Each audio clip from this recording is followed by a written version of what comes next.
Nós vamos estar lendo agora Atos 21.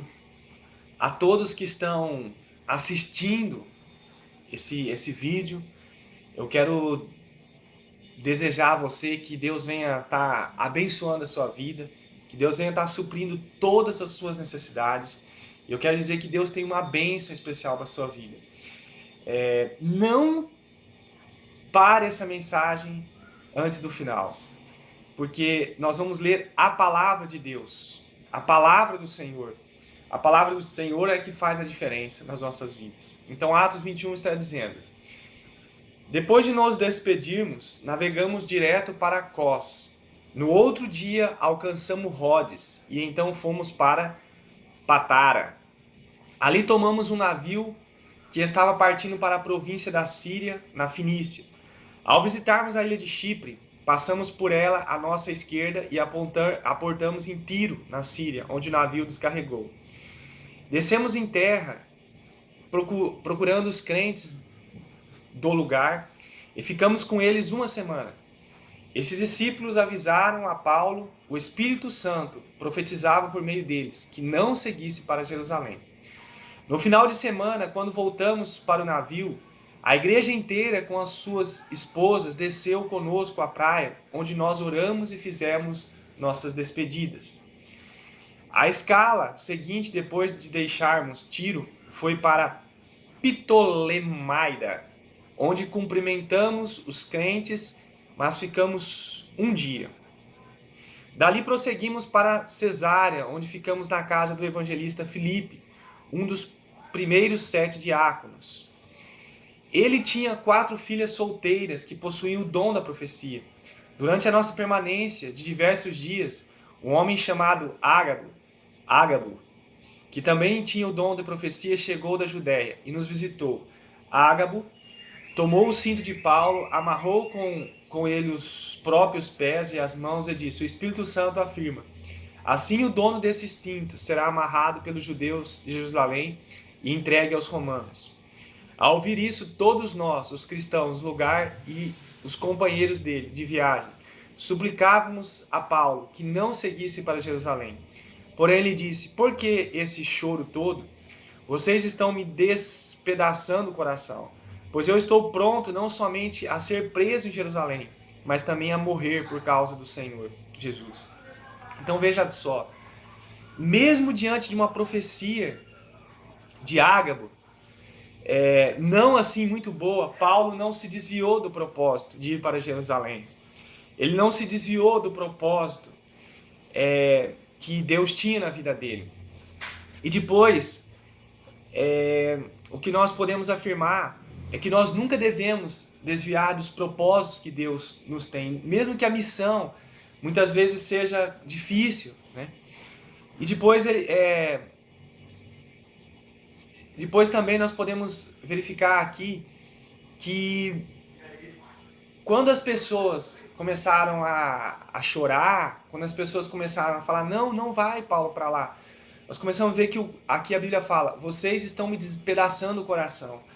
Se através do choro humano você pode despedaçar o coração de alguém, imagine quando você chora diante de Deus, do Todo-Poderoso, e pede uma ajuda para a tua vida. Deus, ele não suporta ver os seus filhos chorando e clamando a Ele. Logo Deus vem e nos dá a vitória em nome de Jesus. Então eu quero incentivar você a estar sempre buscando ao Senhor, em oração, em clamor, e nunca estar desistindo dos propósitos que Deus tem na sua vida.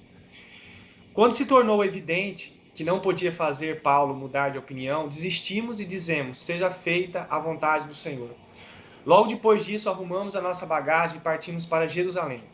Alguns discípulos de Cesárea nos acompanharam, e ao chegar nos hospedamos na casa de Manizon, nascido em Chipre, um dos crentes antigos.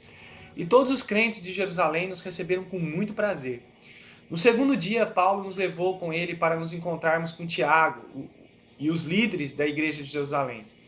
Depois que nos cumprimentamos, Paulo contou as muitas coisas que Deus havia realizado entre os não-judeus por meio do trabalho dele.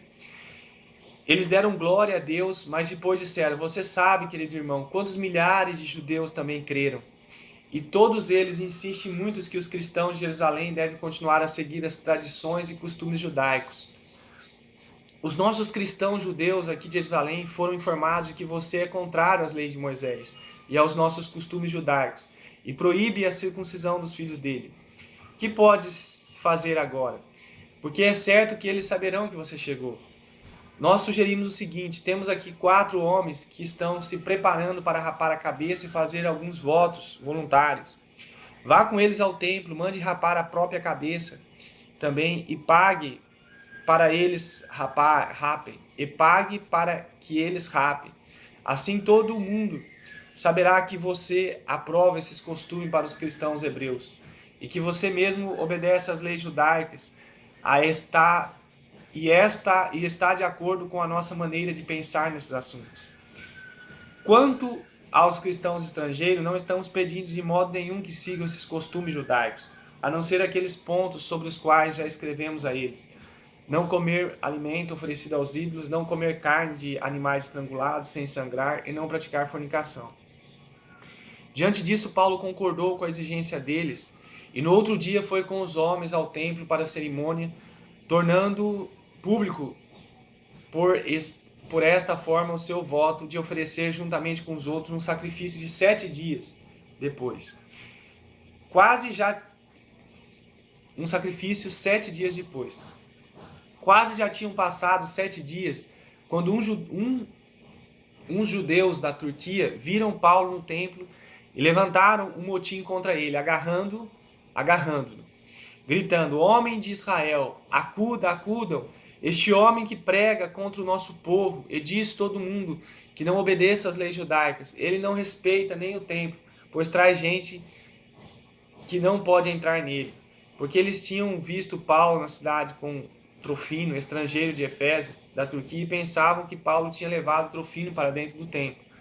Toda a população da cidade ficou alvoroçada com essas acusações, e se formou logo uma grande confusão. Arrastaram Paulo para fora do templo e imediatamente os portões foram fechados atrás dele. Quando procuraram matar Paulo, chegou ao comandante da guarnição romana a notícia que toda Jerusalém estava em confusão. Ele mandou sair apressadamente os soldados e oficiais e correu para o meio da multidão. Quando o povo viu as tropas chegando, deixaram de bater em Paulo. O comandante prendeu e mandou que amarrassem com 2 correntes. Então perguntou à multidão quem era ele e o que ele tinha feito. Uns gritavam uma coisa e outros gritavam outra. Quando ele viu que não podia nada em toda aquela confusão, mandou que levassem Paulo para uma fortaleza.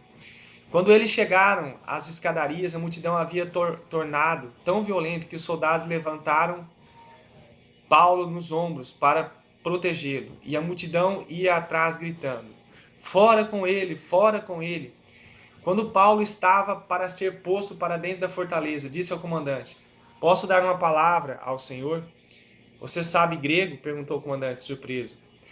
Você não é aquele egípcio que chefiou uma rebelião há poucos anos, levou com ele ao deserto 4.000 membros dos assassinos? Não, respondeu Paulo, eu sou judeu de Tarso, da Cilícia, que não é uma cidade pequena. Peço permissão para falar a esta gente. O comandante concordou, então Paulo ficou de pé nas escadarias e fez um sinal ao povo para que ficassem quietos. Logo um profundo silêncio tomou a multidão e ele falou hebraico dizendo o seguinte. Então nós vamos estar vendo no próximo capítulo que ele disse. Que Deus abençoe sua vida, em nome de Jesus.